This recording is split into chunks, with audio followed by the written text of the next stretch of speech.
Ole Ahmad Sain hay subscriber 20k kan lo kai ve ta chuti rual chon view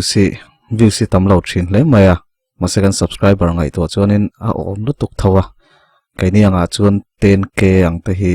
a tam khop maya 10k han nei te hi na lom lu tuka chuwang chonin angai thlapai tur om angai shiat ne na kha chonin in pai chon min lo share sak ve turin ka som chuanin a har lem lo bukan like khachumin lo ti sak ngai turin ka som cheuni chuanin a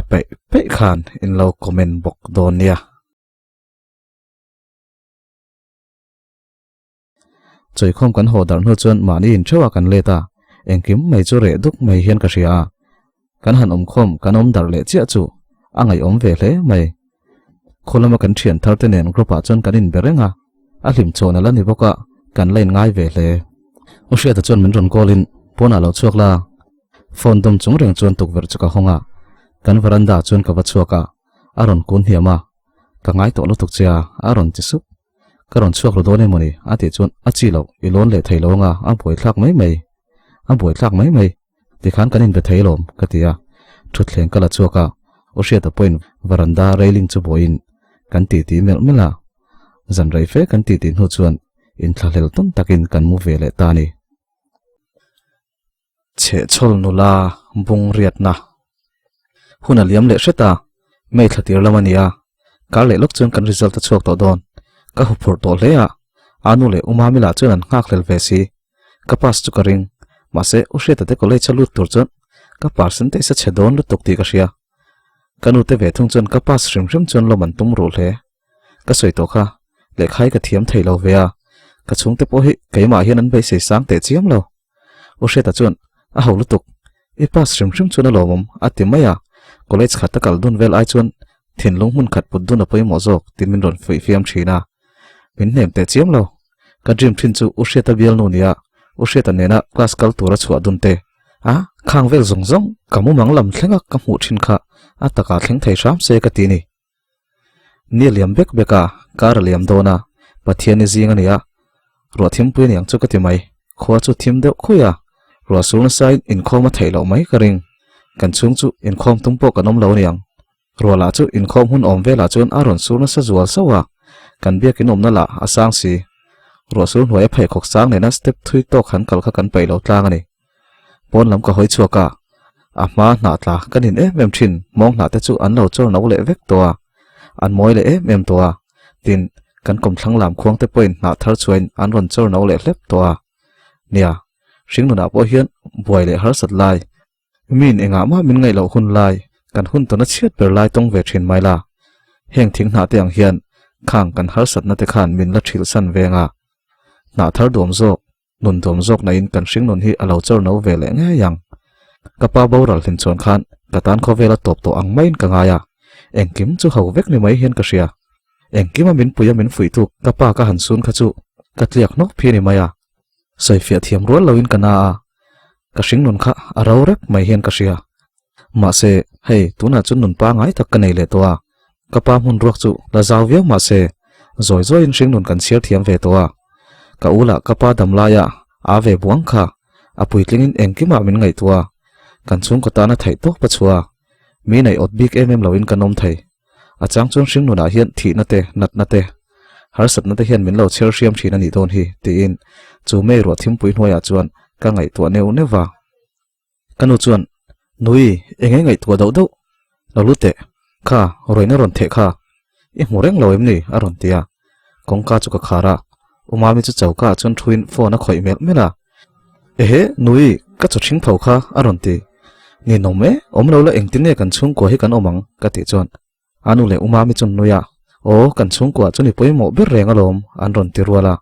anin thuruala ni hialang pona tlan chu pa chon ka poimo ber ka thu lo ber ka ti hluka umami chun u fara chon zaya playa sunday tu ki chon pathian lai kanu hian a play re thina tukin chu ro tambok nen tre ka hlawaniang a play lo ve te miala umami chun a play ve thunga umami cho thing pho seng chuan katlan luta umami chuan a zai play chu alo sakpui rat rata nin mel deuh chuan chuata chuan ka da chora umami chuan ning reng reng su e chhun thil lei man tur ani kha aron tile maya kaning po khati boklo tin chhuarlam chu kapan le umami chuan kalo silang lo daro aron tia angai lo thil lei na tur min pek lo phang tin kasila kati zo chuan ruma lutin phone ka khoi mai maya ka book selfa kanal bam ka da chula chuakin u hre ta chu ka no pan lai thlak ta chu ka thona kan hlim pui hle a u hre ta poina no pan lai te min ron thonin kanin fiamin kanin hial reng boka u hre ta chuan i no pan line ko thin che min ti tlata mani bial pa te thin ni chu ka du box si lo ka tang tlata kanin hial fe nu chuan min pom na thlak chu lo nei tak tak ka zak lutuk ma se ani po mi panau pang ve thawala nia kan thalak na chu kanin hlui ania in ompa nga yang che po kan ni lawang min ron pom zoya thalak pui ve ang mai mai kha ni ka ring ma se ani chuan ka om leni ni kha min ti tlata kanin hial na san le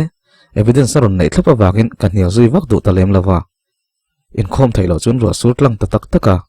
ka thian nu ram ramin min ron kola ente unui iril ru ha vem aron ti hlol ke chuan eng wangin mo kalau ti ngal wat o kar le ni la ya kan result su don kha aron ti ani nom lo sei lo te hriat lo du nak la ya karil ru hai ron ti zual tin kalau changa ram ram chuan result chuan ni chuan kalau leng teng ka thian dang te hi chun pass don chiang sa ati khera athiam lo puya min ron ngai chu ka ngai ril ru hle ma se asoi dik ve boxi a kan mil pui kan ni nang ni na nei ve kan thiam ang thiam kan thiam lo ang thiam lo ve bok te bula om hian kan thla lo muang ber ani hi nia ron kal ro ma se fail chuan fail ve ve i ron lenga i pass big ve kalau te ve boka kan fail mo kan pass mo bazara kalang o result chu ve le chung te biak thailo in kan leng hal dei don nia tin ruam man na kan siama Christy pok lo somang ma se Christy chu pasang ani chu athiam thai em kha chu lawa an school lu na tha aron ti leng hal ke chuan ma se aum khana tinuam velom kalau ti ve boka bena chanchin kha shem aron ti inge ka shremia lo tin kalau chang vata o bial pai nei hi ria mani zana min ron kola ka beidong ka mang hai ber ka changlawa aron tia zu in na sa ni ome an hau sareu sia achung te hin an dot box siamo paisa nei thei sia zu in na sa ni ome aron ti siam siama ka mang hai ber ti chu kai ma mo kalau ti vat ram ravin chuan niang chu tin anuya va piak tur ani chu he pa hi chu o van mol tak chon achung te po chon eng tin man ti loim ni ka ti le ngala o alu lul ve re em kha an fanai chunania an hawak ngam teulo ni ton tak school kal that pai lo point anu te kha attendance te khan anin leitling le mai thin khania school kal tura chuak atlan baw point eng tin man haw ngam lawa chuan lama siama piang khan an pom sak zel an duat suala an ti zo ve kani hi tin ka ngai tu mel mela ram ram chuan hello engai ngoi reng aron ti e thil kalo ngai thua ben na chuan min ron ko ngai lo ka terenga avan mol takem ma se ka bia ka ngai keima wanga chu tianga mi an sual ka du lo reng reng ka ta na som don lutuk mu sim sim po ka du ka thu chu oi the em kha ka ti chuan rami chuan nia kalo sei don nia a block che ni ome ala ron ti sui oi kalo shelo reng reng ani nong be ka bedu zana min lo kol ro se lo sei ro ka tia result chu ani om dan tur chu sei zuin phone chu kan da taria tlailam chuan khuaron eng dawin kan in roina thena sabok nen anu chuan nute aron ti dek deka kanot don kalau ti ngal umami chu ruma tanga ron nuin in om lutuk lalnu ishia tang chuan sei khar ngai loin ti ve mai ta che han soila vin to khin lo sei ve tin ron nui kor kora ka ne ve tholom ka ti deuh hluka chot ka no mek lai chuan umami chu chauka ron chuaka ka huati hi ria chot ka no ve le hen aron vei nge nge chot no na chuan hol tumin ka uma o tui ka indon tin filter lampan chuan atlan phei nu umami hi haw vete ka ti chuan anu chuan enge ni leta bathroom atang chuan ron tilar lara ka chot no laina ron vei sekalom ka ti chuan kanu chuan lalram hi amak khopani wati boirang su ino pai mi lo kha aron tia tui ka indona chot no na min hola tumani kha tin kanun hena chuan in sei thiam zai ni khata vai khatal min ti boilo chuan a choya tui lo niang chuat chu kanot zui mol mola kan kau than thalai shoi tu ten ron lut oi an phei khok chu ber boxi leader chuan ehe din kimi chu chuati no te lo kan ron kal lak lo se aron ti luta umami chuan a lo lut ro chuột nổ hi chu nuam ti zong takania alo ti le man hol sok ka chak lutuk mak de chu chuột nổ ma tu ma ron kal mang si lo hi chuột nổ ve le hian an ron vei seka kanin thin mu thin ti off vek zel an ron kal chan la chu a hau em le ngal tun lai ma mi iron in khom kha te ma kan ron tlo che an lo ron ti zui a hau chu mai an han bang tla ya ain khom man lo ni mai a cậu sam group te po ma anin bereng om thau sia uma mi chuan nia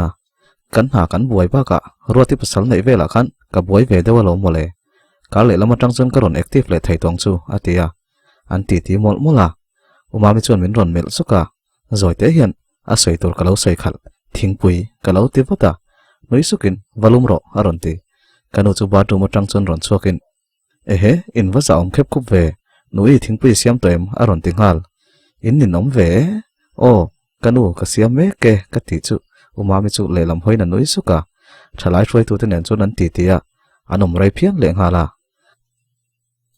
zana chon pena nen chon kanin bia ala rui mel phian le ngal bena enge tun lai zu in thina ni mo angoi wanga in lo tunge in thin lo tia ba deu noi chon ron tia an soi vek ila no pangsi tuna tanga zu in te chon I future a chevek dona sin ka tile che chu future po ka nei to lo atong dana tang chon a roi ani ti ka ria enge zu in chan ka ti chon nangma wang aron te muka enge kai ma wang ani na zuin ro ka ti che mi ka ti let ve mak ka du che a min du ve lawa karil ru na lo o a hau chu tiang I dui nan du lo che wanga zu in zel don ta chuan I dam chuak zo lawang kan du zong hi nei theilo tin khove la top pol ani lawa pasal kala nei po ni lawa lo la chet puina tu rom lo ninom trong kam ka thiam lo si ben a chuan ma se top lo ma se ka khove la top nang ka nei theilo cha chuan dam chan tur ka nei to lo ala ron ti zui o nakina kai ai dui nga don lutuk ila zak zo kang chu wang chun iril ru siam la thatakin lekha zirla hun tha dang hak ro katia nia ka nga kang nang po ka nga kang che eng ti kai mo kan la ni ve nge yang ati chuan ni ro se ma se zuin to su in le ni point in chana min pu to reng reng su aza thak chu lawan nuam lo in thiam lo deu tak chuan katia ole ma se in thloi hun thleng pon ka nga kang che min ti ve thlata ka lom ru hle chu ti taka min du thun om ve ta chu anom chu nuam ve re ma se machine hen du zong te kan nei ve vek sia ti lui na mangin tu ma hin du chop ngot thei si lo ni rai tak kanin bia ani po zu in to lo tu ri nen tiama kai point tu na ka bial pa ne na kanin then chuan ama chu ka ngai zon tur thu ka tiam ve bok ma se kai chon ka thin lung tak takin ka tiam ve lem lo huna rayanga min du huam homang hen a om reng don lo ti ka chiang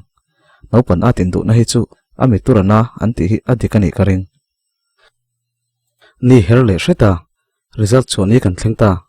ramar min churon lengin Christy pon kan ina result ang ha ve bok kan hoputla leya pastaila kan college kalna turte kan soi ho ma se kan bai dong chu kan thole hal thin kan pas lo chon Singapore omdeng u te kan tia dar som pania result chu chuak dona a nai tul tula thina phudup dup to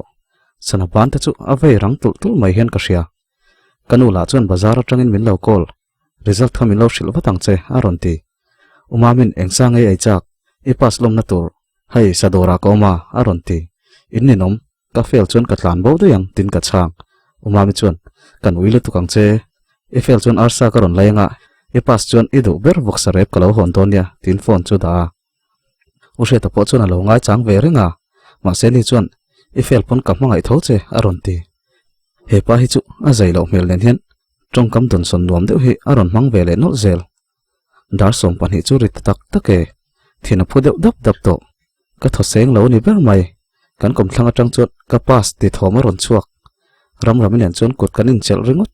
no siam te chon Christy ron kol far sai pas ani chu aron ti zui Christy chu aw vaka chuata zuang tor ma se ram ramin an kanom dan ron mu chon ain thunon le wata zoi su phian far sa ka pas ve lo ni chu in thlashun mel takin aron ti kan lo mel rum don bok e mani enge far sa pas si fel laom tak khana om vel vai ka thien thaber mani se ka ngai trep ka pas po ka in ring lawasin aron ti chon ilem chan kha du tokro ka lo te mak ain thlashun mel lutuk en veula in pas ememang ati te chuan kan huat na ti zwal hlei ram rabin en chon tiro leng dayang kanti Christi chon kapas ka ring bik lo tak tak alom alaron ti zui ram rabin chon ido ve ni chu kan ngoi thap lai chon ram rabin ko la dong a thian pan hena tangin ani I pas ve lo ni chu second I pasa mizawa le tari mo aron ti vele yes a han ti vaka mase kai chon kalo mel dur khoya in thashun mel tokin minron mel nu kapas aron ti zoi su ani chu kalo ti mak ka thian te chu tu na chon an pas thun shet mai khan show man ti mel to zok indu le ho to mai ro ka ti deuh mak ngoi rengin kabula chon an om renga minute som ni nu vela po kol ka don ve tak lawa chon ka fel ani chu ka ring fel to a ka tot upupin ka sia uma mi chon minron kol vein engma minron se silawa I felam ni aron ti ka shelo kalo ti bak deuh lura amak in ve ta che khoimo I roll number lo se te ati po chon ka sei du lo in zirtir tu te kan zo tange I a le lu to ka tin phone chu off ruma ka lu ta ka muwa ken lu khub dai kom dan chu ken thiam lo ro le a ma se fel lau ve om to khan an oma an pas ve ve sia ka ngai e mani ka khompula chon ngoi rengin an ron thua minute som vela liam len hu chon u she ta chon min ron hema tumaniang min ron kol ve le a ka chang mai du lo Christi chon a lo changa lau ta da Christi o she chia chu a pas zo lo ni mo aron ti supa aniang tin a lo chang mai a haulu tuk a ma chu ka lo bia ati chon a pei lo te ro ka lo ti mak a beng bula khan phone da te ati shama Christi chon ka thin rim hlau chung chungin ka beng bula chon phone ron da u she ta chon I result chu engpo ni se ka thin lunga chon I pass subject ina letari mu aron ti sur sura ke chon ninom ko wang pei lo ka lo ti sham u she ta chon o zang khai wa hian pass lom dan tur kan ngai to ngai ni aron ti le I over ka lo ti hluka result en ngam lo ka ring renga in school ka phone I pass second I pass along first I phateu lu to ka ron ti ka oi che box si lo ka hlim box si midang po chun lo hoi phok sha tak tak mi ka ti ngal enro a lu tuksu aron ti vin deuh lara umami phone call aron kala ushet kan dalok tin ka chang ngal zil tharo kati che kha mi zawai mo english ai mo hian letter han mu la chu farsi phak don reng hi maksari velek ne ni hi farsi phak lo aron ti ka rizai chu kat lo la topa ka au chuak chiama yes ka tivak Christi le ram ram chon rum tokin min lo mel ka va ena kan ngoi veka ka in thlasung lu tuk ka kun deuh duya anu rai vak lawa chon in thurol ni om takin kan pas kan tirwala kan in vuana kan tre teng tungani mai nurini ron chukngal enge aron tir aron mang an melutuk nurin kan pas kan ti che chu ani mo sompan hi chu van ol to om em ve aron tikher kan ngai lek lek ani ma se tuna tak chon kan thin lunga huat na ten hunan chang to ri lo nurini chon phone manga kanu lo han phone nu te pas ani chu a fel ani ring khan ama poi phone ngam si lawa iron zot ngam si lawa hai an tre teng tung mai tin kanu han sila nurin chuan kha lalnu inuna bedu che ti pa chon phone chu min ron pe a phur tokin phone chu ka changa yuma mi shil toim I pas chon karon ho manga ti kha I mol thei lu tuka en ve wat tur chelom hei an fa te pas an loma rel rumang ang dein min om ti rei lu tuk kanu om dan tur chu ka hriat thiam pui tu fanu hayar pas thei pani nei nu ka ti chuan zale chung boxi doi boxi thade khan lo om la I pas lom nan chuat no na thar karon hunang chela ti zui ka wangei tak phone chu da kan thian ho chun kan hanin ko thalea nurini chon phone mang lein pizza dor khanem exam an nge oya van to em o ron da ro zoliana colony khata khano hei ka fa te class 12 fan pass vea kan lom sak ve nge nurini chu kan ko chung chung ni dang chu ni se asa darin chu kan tor thei lawang ma se voin chon arim tui vek to pizza man tur ba ka coca cola leina tur paisa min pe a in pass lo ka hlau lu tuka relu tong trai na ka lo nei char char lom ka han chawng e tui deuh khan lo ero atia e ve don lo ni kan ti pon in passa ka puar vek to atia kal nul nul Christi chon lal nurin mi fel nu awati nurin pon nui suka an ina chona chawa reivak lawa pizza chun ron delivera drinks chu kan han laya thla kan la kan status na sa kan seksuna chun pakhat chia fela chu tu dang le lawin benani mase kan pasa wangin lompuina min ron hlana USA paisa ka lo thunang ala ron ti zui aril ru ha ve mi lo niang ram ram chon ben zerzom zeri latumem atia tumlo kain khel dai don ka pai to lo nang ni khoyang in kal zomang aron tia ram ram chon kala shabik lo angai om to ne kal ho zel theilo mole chutia anin biak lai chon no pante tang kan school kal chona kan han chua san to tor chu kalunga lenga ka thian te tin thian em lo ka mel hriat tha tak tak te ka han mu to lo wang bang tur te chon kalunga te lenga classroom khata kan beng chen ho dial lai te kan sum nu hunin aliam pui tur tam tak clear khir chon kalo ngoi vung a Christi chon amak vung e ayangu aron ti phur tak chon kan aya chumini kher chu boruwa ken thak thok hi ni mai kan hlim tak zetani bazar chu po chu kan thula ina chon rai fe kan hawa ram chu chung ten ho turan ti wangin a ho ngai le thut sia Christi la apas lom pui tu anron kal ve zeu wangin a howa an ho ve ta ka chun kai chu kain ngai tu lungpuama kapala dam ve se ka ti vongwanga kapas nia alom thin zia te kha kamit tharon thar waya college kal thei turin ken ziak pas ve to ni ti te hi ria se umami eng tiang che pui tling nge ni to ti te kan than len chodan te min hriat pui se min ron mu ve se tin ka ngai tua banga kan tar kapa thlak chu ka bemol mula ka ngai tak se tani lungai nin om se min thlamon se kan tia enge mo hlotlin na kan chan nia la lom ve se min lom pui ve se kan ti le vong thina ni hi umami chu a naron bang ma a soilok angein boksare paron le hoa kanina ron lut che chu kalau ko angala kamit tu parol kianga umami la chon eva pas chetak ke chu dising sona ka pas sin aron tikher I over pas ringot po harnen second po hi that je shelo lom hle ro ka tile ngal umami me la chon hlimani ti ka sia ka pas ring de ring che si lo khanani po om ve chara umami chon kan thil leina churon huwa wow in va house ave pizza ten lo evel nemo ate ngal wat norinin min le lom ka ti vele chon felin tile na sa om in han ngei waka enge mo han ti sak zeu chuwa felin tile e mema ate chon dik ka ti veo kan nui ringot umami chon taktaka norin hian a hmangai chewonia afa ang tak ina en chewa fa nei theilo wang hian afa ang mai hian angai tak chewa in hlo thlin ni te hian alo lom ve e mema sheomin ti te hi mu shema ti ve thin te nia ami je hi chu kan hriat thiam ve ngai nia ati siama khoi nge voin chu ai rong kan bolange ti pa chuan ain thaka kan hlim ve tak zetani ege paslum nan min ron hon katile ngala o voksa kha ke chuan na adang hei chu hawe kati chuan e thleng sil na tur kut kor karon hon chelom I soi sel hun sia tile a pe ka tang ron phor chu ruala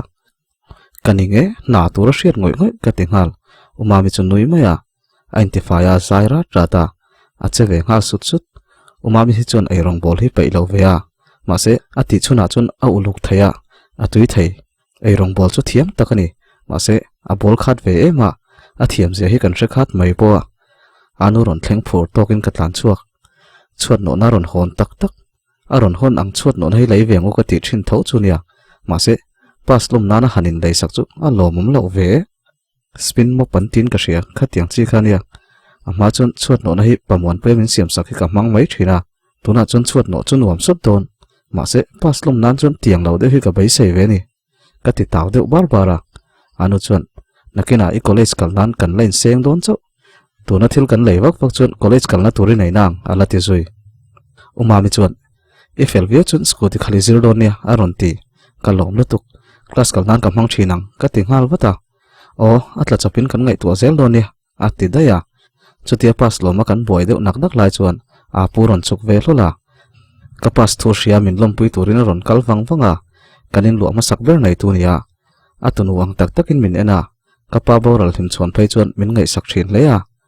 achak wak to lo wangin aron kal ngai talawa ka u hi chuan ala han tlo fau thina